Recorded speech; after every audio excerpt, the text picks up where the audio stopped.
Gosto, já que nos fala sobre também diversidade cultural, uma das minhas convidadas, também Cabo Verde, acaba para convidar também para um evento, está ali e tem muito a partilhar. Ela é Catarina Marques Rodrigues, jornalista, fundadora da plataforma Gender Calling, que já tinha falado no início do programa. Ele especializa desde cedo na igualdade de género e desigualdades. Está na Cabo Verde em visita e para projetos, senão não queria conhecer um bocadinho mais. Muito bom dia e bem-vinda ao Show da Manhã, Catarina. Olá, muito bom dia a todos e a todas que nos estão a ver. Obrigada pelo convite. Tudo direto? Tudo direto, já entendo tudo, não me arrisco a falar, mas entendo tudo, quase tudo, acho eu. Olha, tu tens muito a partilhar, tenho a certeza, porque já recebeste prémios, já fazes parte de um networking gigante sobre a igualdade e as desigualdades, mas eu quero saber o que vieste cá fazer em Cabo Verde. Então, eu fui convidada pela Associação Cabo-Verdiana da Luta contra a Violência Baseada no Género e apoiada pela Cooperação Portuguesa para vir participar na 4ª semana de reflexão sobre a VBG.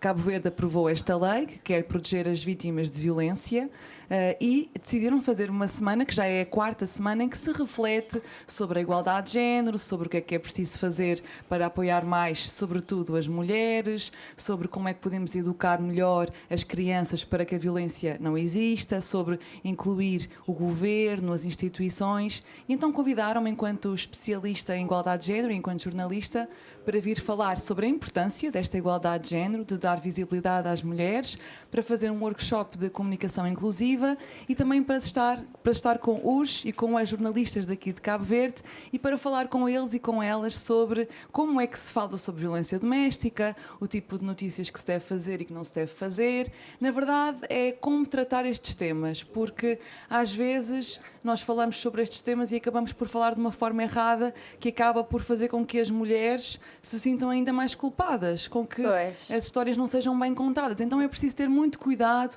quando se fala sobre estes temas. E são temas bastante sensíveis também e temos que ter todo o cuidado. E obrigada também por estares aqui a contribuir, a dar a tua contribuição. Agora, o que é que isto tudo tem a ver com o teu novo projeto que eu vi que foi lançado recentemente, o Gender Calling? Eu tenho quase 10 anos de carreira e desde que comecei a trabalhar, comecei logo a fazer reportagens sobre violência doméstica, violência sexual, discriminação em relação às pessoas LGBT, enfim, e comecei a receber muitos prémios com esses trabalhos jornalísticos. E tu optaste, desculpa lá cortar-te, tu optaste por isso ou chegou assim de uma forma... Eu sempre fui muito preocupada com estes temas. Eu lembro-me de ser criança e na minha casa ver que eram sempre as mulheres que faziam tudo e os homens ficavam sentados a olhar. Eu lembro-me, por exemplo, nas refeições eram as mulheres que pensavam o que é que iam cozinhar, eram elas que iam às compras, eram elas que cozinhavam. Igual aqui. Eram elas, eu acho que é um problema mundial, não é? É. Eram elas que se levantavam caso faltasse alguma coisa, eram elas que arrumavam a cozinha, eram elas que cuidavam dos filhos e sempre me fez muita confusão. E depois decidi que queria ser jornalista. E então comecei por contar histórias de pessoas que não tinham tanta oportunidade de falar. E comecei a gostar, comecei a sentir que era útil. E então comecei a fazer isso cada vez mais. E esse processo levou-me aqui. Tem uma semana, precisamente, portanto foi lançado no dia 13 de maio. Portanto tem uma semana o Gender Calling, gendercalling.com. E eu decidi fazer uma plataforma só sobre estes temas, porque é algo que não existe em português. Não existe um site que só fale sobre desigualdade de género, desigualdade salarial, sobre estereótipos em relação às mulheres, sobre saúde sexual, saúde menstrual, maternidade, carreira. Não existe. Então eu criei esta plataforma para falar só sobre estes temas e para empoderar as mulheres. E acabaste também por trazer vários temas e tu a ver também que o foco não são só as mulheres, certo? Sim, o que é bom 30% também. é mulheres, mas depois também vamos falar sobre algumas minorias e alguns problemas de desigualdade, como a desigualdade em relação às pessoas lésbicas, gays, transexuais, em relação às pessoas de minorias étnicas. Portanto, não queremos só falar sobre mulheres, queremos falar sobre quem é discriminado e quem é olhado de lado, quem não tem oportunidades. É esse o nosso foco. E a ver esta tua jornada até aqui, a pergunta é, tu alguma vez sofreste com algum preconceito, com alguma desigualdade, e o que te mantém também ainda e a trazer este projeto também muito bonito. Eu sou mulher, não é? Portanto, acho que todas as mulheres neste país, neste mundo, já passaram por alguma coisa. E eu também já passei, não é? Já me foi dito que eu, por ser mulher, não podia ser muito ambiciosa, eu sempre fui muito ambiciosa, ou já me fui perguntada, então, e quando é que começas a pensar em ter filhos? Como se eu tivesse obrigatoriamente que ter, ou ser numa determinada altura, não é? Como se não pudesse ser eu a escolher. Ou o assédio sexual, não é? Qualquer mulher que passa na rua, já pelo menos uma vez na vida, ouvi um comentário sobre a forma como estava vestida, uma coisa que não foi muito correta. Portanto, toda a gente já passou por isso. E são essas pequenas coisas que nós, enquanto mulheres, nos habituamos a lidar com elas e a vivê-las e que nem pensamos assim. Mas porquê que isto acontece? Isto não acontece com um homem. Eu nunca mandei um piropo sexual a um homem. Eu nunca houve um homem a passar por mim na rua e eu disse-lhe, olha, fazia-te isto, fazia-te aquilo, não é? E até fica-nos mal. Até nos fica mal, precisamente. Então porquê que um homem acha que tem o direito de nos fazer isso? Não é? Portanto, é pensar nestas coisas. Isto não é normal. Isto aconteceu assim ao longo dos anos, mas isto não é normal, não é? Porquê que se pergunta a uma mulher, então quando é que tens filhos, e não se pergunta a um homem? Não é? Então, está a chegar à altura de seres pai, já não tens que parar com a carreira, porque está a chegar à altura de seres pai. Não é? Portanto, há diferenças, de facto, entre a forma como mulheres e homens são tratados. E nós temos que ter as mesmas oportunidades e a mesma capacidade para sonhar. Não podemos sonhar menos só porque somos mulheres. Muito bem, disseste tudo. E na tua plataforma já deu o pontapé de saída e as histórias para contar serão de quem?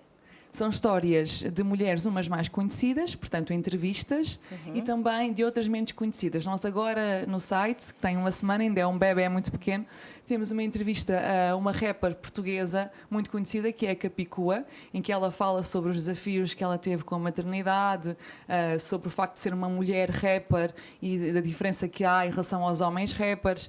Temos uma entrevista também a uma psicóloga que trabalha numa clínica em Portugal de interrupção da gravidez, e ela explica, desmonta alguns mitos sobre o aborto, sobre aquilo que nós achamos que é, como é que é, etc. Mas vamos ter muitas entrevistas a mulheres que são conhecidas, de Portugal, de Cabo Verde, da Europa, de África, do mundo, e vamos ter também histórias sobre pessoas que não são tão conhecidas, mas que passam ou por uma situação de violência, ou que têm alguma coisa para contar, ou um projeto de empreendedorismo giro criado por uma mulher.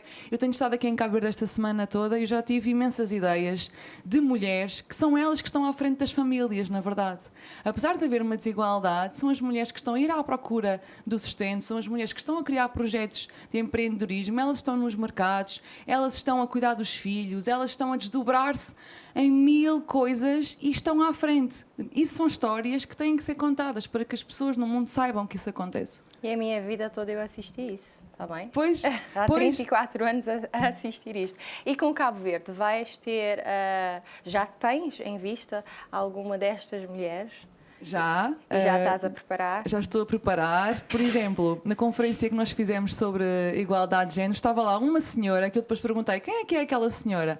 E ela estava com uma farda da polícia. Então era uma mulher que é comandante da polícia. Que não é uma coisa muito comum, nem aqui, nem em lado nenhum, não é muito comum. Sim. E então eu disse logo, temos que conversar, quero entrevistá-la para o Gender Calling. E, portanto, são estes modelos de mulheres que estão a ir à frente que nós temos que trazer e que mostrar para que outras raparigas saibam que também é possível para elas. Elas também podem sonhar alto, elas também podem querer ser comandantes da polícia, ministras, o que for, atrizes, presidentes da República, tudo é possível para elas. E estás sozinha neste projeto ou tens um time formado? Eu estou à frente, o time para já é muito curto, mas tenho várias pessoas que me estão a ajudar na parte da imagem, do site, por exemplo, para tudo funcionar bem. Portanto, começamos pequeninos ainda, mas vamos crescer com certeza. Durante esta semana já tive vários pedidos de reuniões, mas como estou aqui, estou focada em estar aqui com vocês. Mas com certeza que vai crescer muito, e se tiverem sugestões, se quiserem colaborar, geral@gendercalling.com. e vamos tornar este projeto mundial. E já tem site e já estão também nas redes sociais e como é que as pessoas fazem também para participar, por exemplo? Alguém que esteja lá em casa interessada em saber mais, em conhecer e até, quem sabe, deixar o seu testemunho. Podem contactar-me ou a mim através do Instagram Catarina Marques Rodrigues ou através do Instagram do Gender Calling, gender.calling, e através dos e-mails que também estão no site. Portanto, estamos online. Acho que hoje quase toda a gente tem um telemóvel, portanto, é contactar, participar e partilhar o que nós somos e sobretudo, fazer com que aquilo que nós só conversamos entre amigas, que se perceba que há mais gente a passar por isso. E então é partilhar diariamente. Isso. E diariamente. E, Catarina, o encontro que tiveste aqui com os jornalistas, como é que foi? Eu sei que também fazes palestras para empresas. Tornou-se algo do tipo como uma palestra ou foi uma conversa? Como é que foi? Foi um happy hour temático, foi num espaço que se chama Poeta, aqui na praia, portanto foi assim um encontro mais informal, foi uma conversa de partilha de ideias, em que os jornalistas e as jornalistas daqui partilharam que têm muita vontade de falar mais sobre estes temas, que às vezes os recursos são poucos, não é? Há poucas pessoas, mas isso é um problema também mundial. Mas sobretudo mostraram que estão muito interessados, que querem mais formações, que percebem que há um grande problema de violência baseada no género e que isso tem que ser resolvido e que querem também aprender mais. E esse é o primeiro passo, é querer aprender mais e ser melhor. Foi muito bom, foi muito bom. É a tua primeira vez em Cabo Verde sobre este assunto? É a minha terceira vez em Cabo Verde, mas a segunda em trabalho. A primeira vez foi há 5 anos e foi com a Embaixada dos Estados Unidos, também a convite da Embaixada dos Estados Unidos, para vir apoiar um programa que se iria criar de empreendedorismo para mulheres. Portanto, e agora desta vez para falar sobre a igualdade de género e para dar workshops de comunicação inclusiva. Portanto, isto mostra que Cabo Verde está realmente a querer avançar nestes indicadores, está a querer melhorar e para isso é preciso o apoio e a participação de toda a gente. Mas eu acho que vai crescer rapidamente, sem dúvida. Olha, obrigada por aceitares o nosso convite, de estar aqui, de partilhar um bocadinho da tua experiência. E aproveito para perguntar, vais ao Gamboa? Sabes que é mesmo perto do meu hotel e estou tentada. Eu acho que vou ouvir na mesma, do hotel, ou seja, se não for ao festival, acho que vou ouvir. E viste o soundcheck que tivemos há bocado? Sim, estou muito curiosa, gosto muito dela, gosto muito de música cabo-verdiana. Já fui a vários concertos de artistas cabo-verdianos em Portugal. Portanto, eu sou grande fã. Eu acho que não nasci aqui por acidente mesmo. Ah, é? E eu convido-te a continuar aqui no programa porque vamos assistir a uma grande artista também que vai fazer, que também fez o nosso programa, também está na Festival de Gamboa, sábado. Mas agora, termina de agradecer-lhe, Catarina, por esse tempo e disponibilidade. E já eu sei, eu acesso o site, eu acesso o Instagram. Podes lá repetir? Sim. O meu é Catarina Marques Rodrigues, o do Gender Calling é gender.calling e site www.gendercalling.com e obrigada pela vossa recepção tão calorosa. Cabo Verde é um país maravilhoso, portanto, vamos para a frente. Volta sempre. Muito obrigada. Obrigada Adorei. a nós.